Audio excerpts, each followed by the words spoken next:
Okay, I'm almost done with my 12 volt toolbox build. Let me show you what I've done. So this is just an old toolbox. It's waterproof, so I could leave that out in the rain and everything would be safe in theory. So here she is. Yep. So first of all, I've got a cell monitor. And I've got the balancing on right now just to see if I can get those cells a little bit more unbalanced. I did top balance them just like they say on the forums there, but they're still a bit whacked, so whatevs.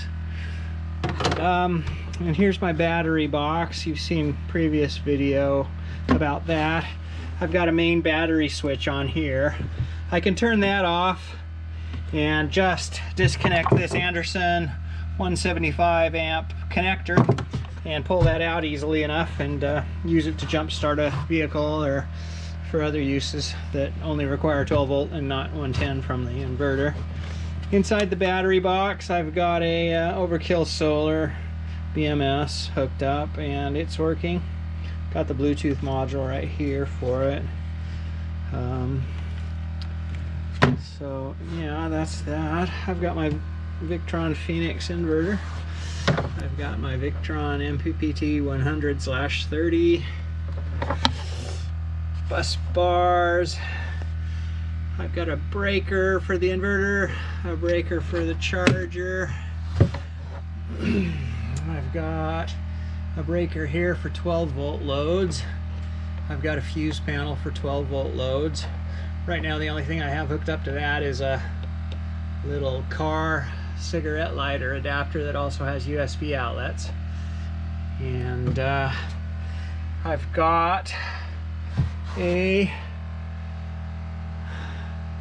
power strip with a 15 amp breaker built into it. There's a button right down here. If the breaker should trip, I can just reset it right there, but that'll let me distribute the power from the Victron inverter. And then the pièce de résistance, as they say. This is a Raspberry Pi 4 2 GB in a nice little case that also holds a Raspberry Pi touchscreen. And I've got Venus OS loaded on that Raspberry Pi.